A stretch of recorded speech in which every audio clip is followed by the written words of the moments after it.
There's no feeling more intense than starting over. If you deleted your homework the day before it was due, as I have, or if you left your wallet at home and you have to go back after spending an hour in the commute. If you won some money at the casino and then put all your winnings on red but it came up black. If you got your best shirt dry cleaned before a wedding and then immediately dropped food on it. If you won an argument with a friend and then later discovered that they just returned to their original view. Starting over is harder than starting up. If you're not ready for that, like if you've already had a bad day, then what you're about to go through might be too much. Feel free to go away and come back. I'll be here. Alright, thanks for coming with me on this trip. I'll understand if you have to take a break at any point. Just find a safe place to stop and quit the game. And don't worry, I'll save your progress, always, even your mistakes. This game is a homage to a free game that came out in 2002, titled Sexy Hiking.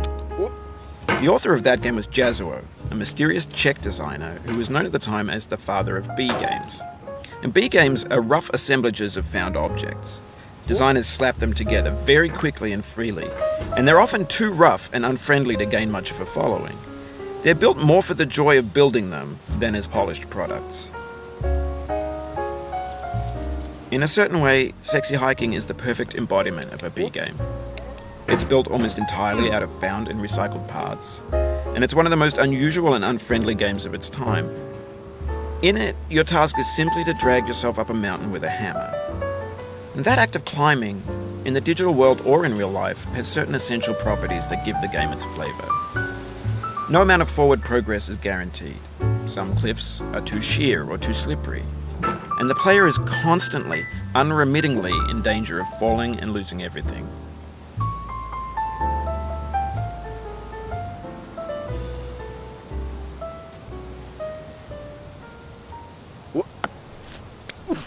Anyway, when you start Sexy Hiking, you're standing next to this dead tree that blocks the way to the entire rest of the game.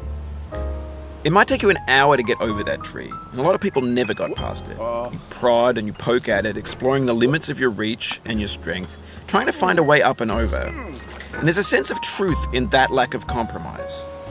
Most obstacles in video game worlds are fake. You can be completely confident in your ability to get through them once you have the correct method or the correct equipment or just by spending enough time. In that sense, every pixelated obstacle in Sexy Hiking is real. The obstacles in Sexy Hiking are unyielding, and that makes the game uniquely frustrating. But I'm not sure Jazzuo intended to make a frustrating game. The frustration is just essential to the act of climbing, and it's authentic to the process of building a game about climbing. A funny thing happened to me as I was building this mountain. I'd have an idea for a new obstacle, and I'd build it, test it, and it would usually turn out to be unreasonably hard.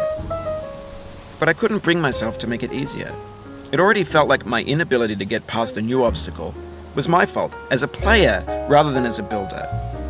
Imaginary mountains build themselves from our efforts to climb them, and it's our repeated attempts to reach the summit that turns those mountains into something real.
When you're building a video game world, you're building with ideas. And that can be like working with quickset cement. You mold your ideas into a certain shape that can be played with, and in the process of playing with them, they begin to harden and set until they're immutable, like rock. And at that point, you can't change the world, not without breaking it into pieces and starting fresh with new ideas.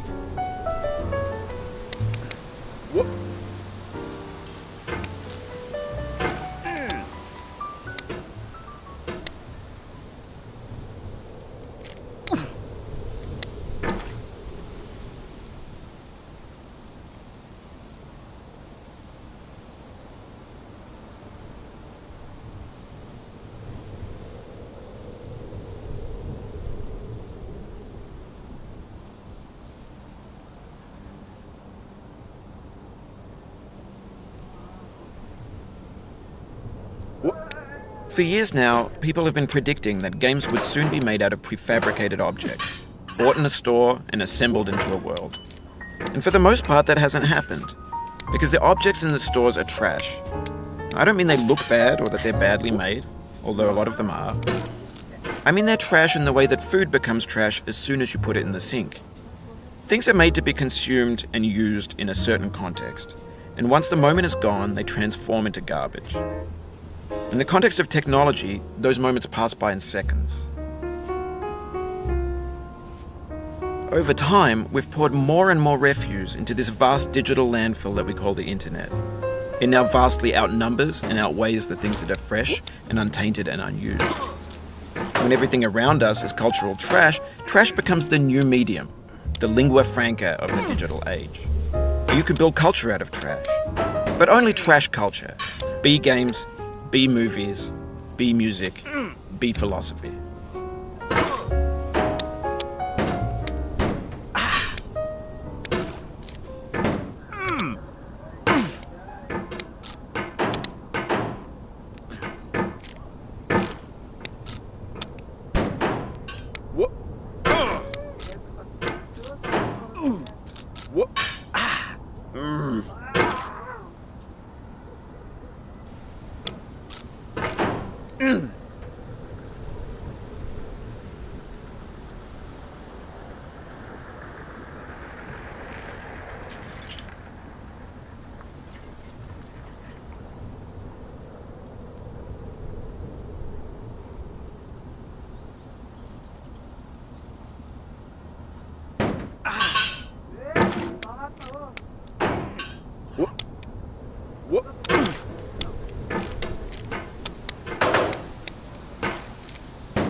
No.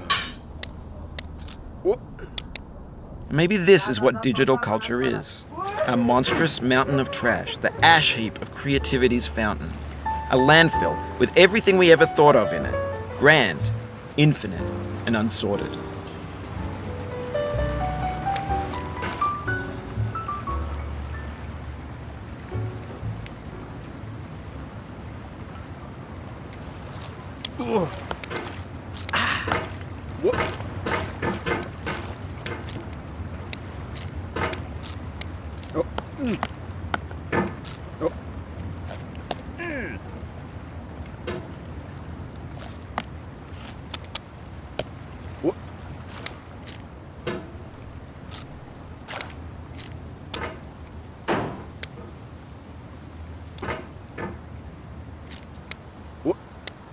Oh, you just lost a lot of progress. That's a deep frustration, a real punch in the gut.